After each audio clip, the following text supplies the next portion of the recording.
Bonjour, avant de commencer la séance d'aujourd'hui, on va faire un petit rappel de la séance précédente dans laquelle on a vu quelques concepts économiques de base. Alors il s'agit essentiellement de la rareté, les biens et les besoins. Alors un bien est rare lorsqu'il n'est pas disponible ou lorsqu'il est disponible de quantité insuffisante. Alors ce bien, il nécessite un travail humain. Le deuxième concept, alors il s'agit des besoins. Alors le besoin est défini en tant qu'un sentiment de privation qui doit obligatoirement satisfait.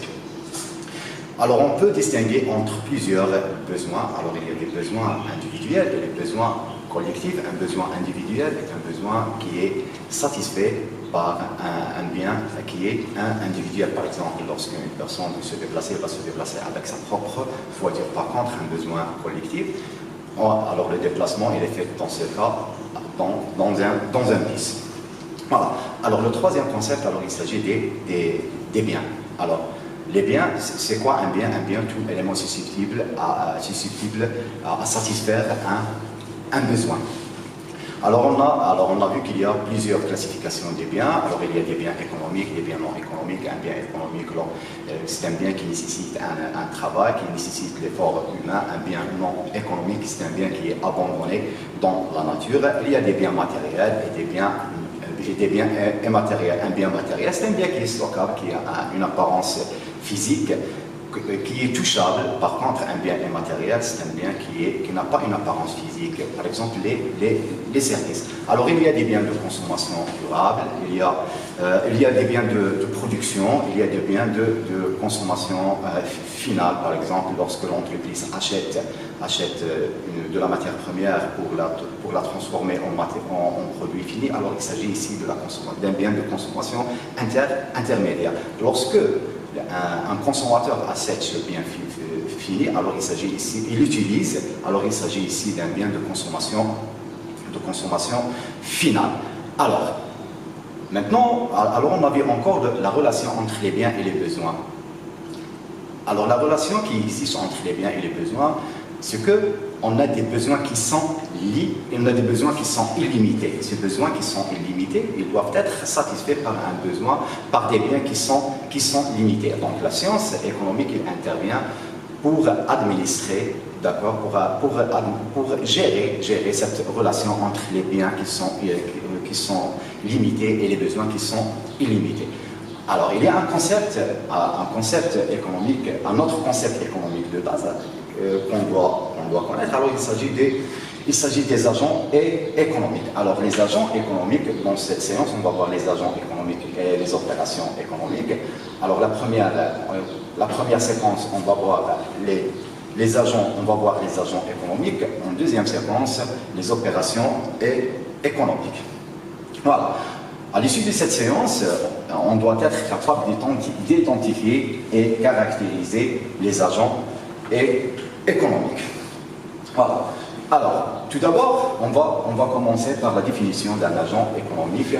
Alors, tous les individus d'une société participent à la vie économique. Ces individus sont des agents économiques. En passant, voilà, par exemple, un élève qui achète un livre, une entreprise qui demande un prêt de sa banque, il y a un étudiant qui paie ses droits d'inscription à l'université, une entreprise qui achète de la matière première pour la transformer en produit fini. Alors, chacune de ces personnes effectue un acte économique différent, il joue un rôle important dans la vie économique. Alors, ces agents économiques ont plusieurs fonctions dans la vie économique. Un même agent peut à la fois produire et consommer, mais pour simplifier, on peut associer à chaque agent économique une fonction économique principale. Alors, ceux qui produisent ont une fonction de production. Ceux qui consomment ont une fonction de consommation. Ceux qui redistribuent les revenus ont une fonction de répartition. Alors, pour faciliter, on va regrouper ces agents économiques en prenant en considération leur activité principale pour les classer en 5 agents économiques. C'est-à-dire, chaque agent économique il se définit par sa fonction principale et bien sûr par ses ressources principales. Alors, en se basant sur la fonction principale, on va classer ces agents économiques en 5 catégories. Alors, il y a les ménages, les entreprises non financières, les entreprises financières, les administrations et le reste du monde. Alors, commençons tout d'abord par les ménages. Alors, qu'est-ce qu'un ménage? Un ménage, une ou plusieurs personnes physiques vivant ensemble qui perçoivent un revenu et le dépensent en achetant des biens et des services pour satisfaire leurs besoins. Alors, ici, on fait la distinction entre les ménages ordinaires, c'est un ménage simple, c'est-à-dire il y a une personne vivant seule ou une personne vivant en famille.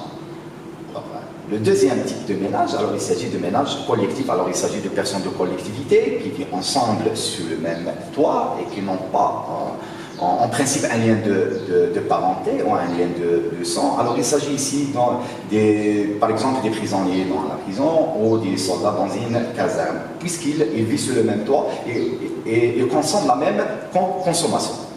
La même consommation. Alors la fonction principale des ménages, c'est la consommation des biens et des services. Alors, c'est quoi la consommation? La consommation, c'est la destruction des biens et services utilisés pour satisfaire les besoins de l'homme.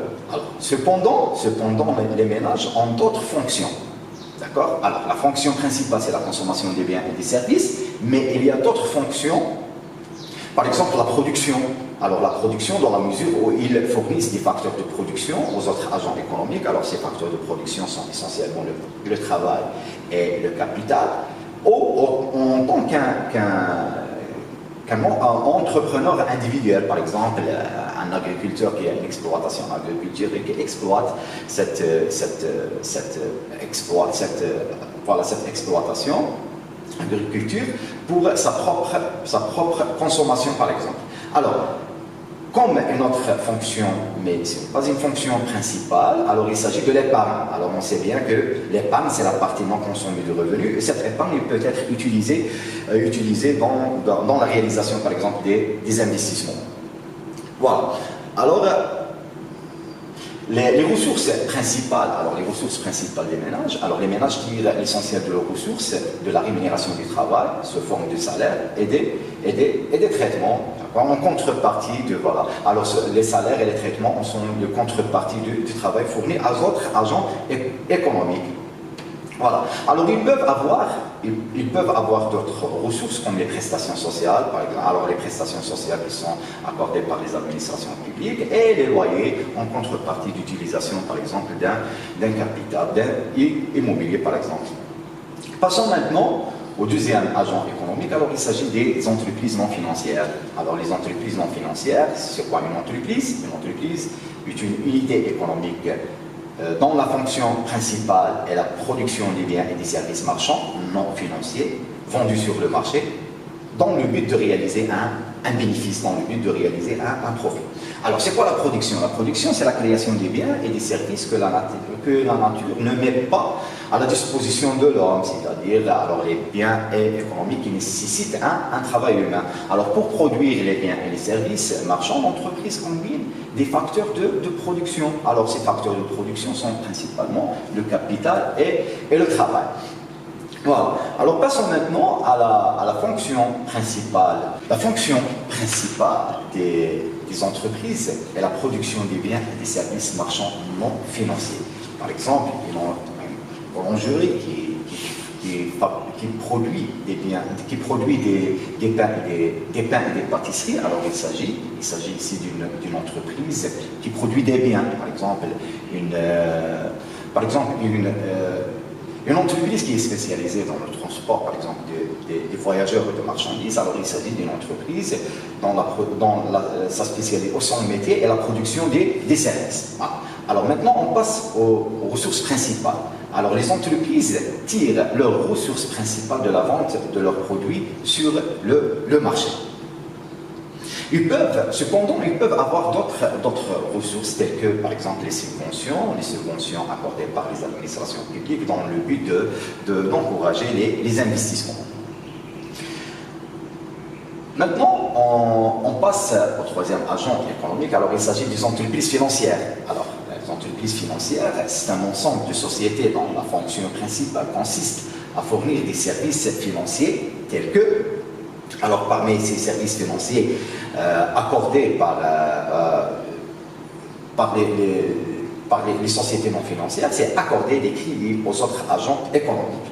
Alors, ils peuvent mettre en relation les agents qui détiennent de la monnaie, c'est-à-dire les épargnants, et ceux qui ont un besoin pour financer leur activité, c'est-à-dire les investisseurs, alors les sociétés financières, il s'agit principalement ici des banques, ils vont mettre en relation les agents économiques qui ont un excédent de liquidité et les autres agents économiques qui ont un besoin de liquidité et qui veulent financer leur activité. Alors, parmi les autres services fournis par les entreprises financières, alors il s'agit de la gestion des dépôts des entreprises et des particuliers.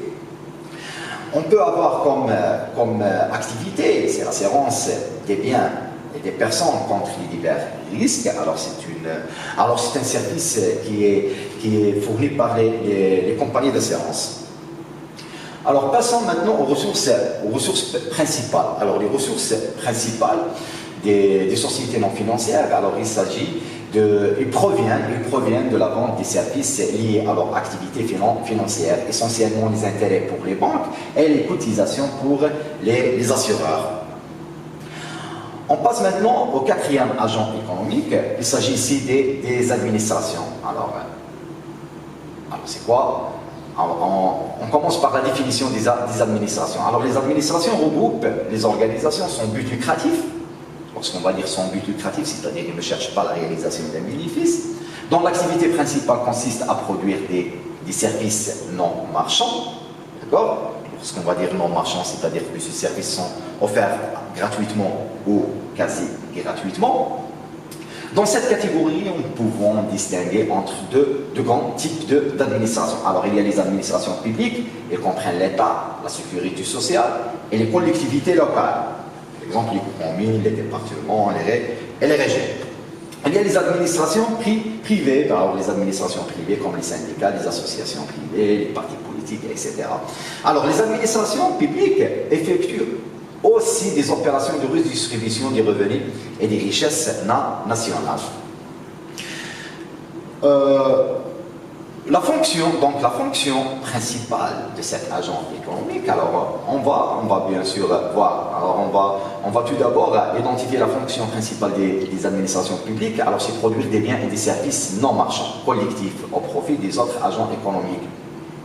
Alors, non marchands, comme j'avais souligné avant, alors il s'agit des services qui sont fournis gratuitement ou quasi gratuitement. Alors parmi ces services, alors il y a les infrastructures. Alors ce qu'on va dire les infrastructures, ce sont les routes, l'éclairage public, les ports, les aéroports. D'accord? Alors il y a les prestations sociales, par exemple la santé, l'enseignement, et les subventions qui sont accordées aux entreprises. Alors, pour les administrations privées, alors c'est fournir des services marchands aux ménages. Alors, ces services non marchands, désolé, ce sont des services non marchands aux ménages. Alors, il s'agit des institutions sans but lucratif aux services de ménage qui sont considérés pour la comptabilité nationale comme un agent économique indépendant des autres agents. Voilà. Alors, maintenant, on passe aux ressources principales. Alors, pour les administrations publiques, alors, il y a les prélèvements obligatoires auprès des autres agents économiques. Exemple, les impôts et taxes, cotisations sociales, par exemple, les cotisations qui sont versées par les salariés et l'employeur à la Caisse nationale de la sécurité sociale. Pour les administrations privées, on va alors les considérer comme ressources principales, les cotisations versées par leurs membres ou les subventions accordées par les administrations publiques. D'accord? Alors, maintenant, on passe au dernier agent économique. alors cet agent économique, c'est un agent économique qui est fictif, qui n'est pas réel. Alors, c'est l'ensemble des agents économiques étrangers. Le reste du monde, comme j'ai dit, regroupe l'ensemble des agents économiques situés à l'étranger et qui effectuent des relations économiques avec l'économie nationale. Voilà. Alors, parmi ces relations économiques effectuées entre le reste du monde et l'économie nationale, alors il s'agit des relations commerciales. Lorsqu'on va dire les relations commerciales, c'est l'exportation et l'importation des biens et des services. Il y a encore les relations, alors elles peuvent être des relations financières, par exemple les investissements à l'étranger, comme ils peuvent être des relations monétaires. Alors il s'agit du paiement des exportations et des importations, et les transferts, par exemple, les Marocains résidant les transferts des Marocains résidant à l'étranger. Voilà. Alors, ce qu'on doit retenir dans cette séance, alors qu'on a fait la distinction entre 5 agents économiques, et chaque agent économique il est défini par sa fonction principale. Alors, les agents économiques sont les ménages dans la fonction principale, la consommation, les entreprises non financières dans la fonction principale, la production des biens et services marchands non financiers, les entreprises financières dans la fonction principale est la production des services marchands financiers, et les administrations, leur fonction principale est la production des services non marchands, et bien sûr le reste du monde comme un agent économique fictif qui c'est l'ensemble, comme on a dit, l'ensemble des agents économiques étrangers. Alors sa fonction principale, c'est effectuer des relations économiques avec l'économie nationale. Dans la prochaine séance, on va voir les opérations économiques qui sont effectuées par ces agents économiques. Merci de votre attention. À la prochaine séance.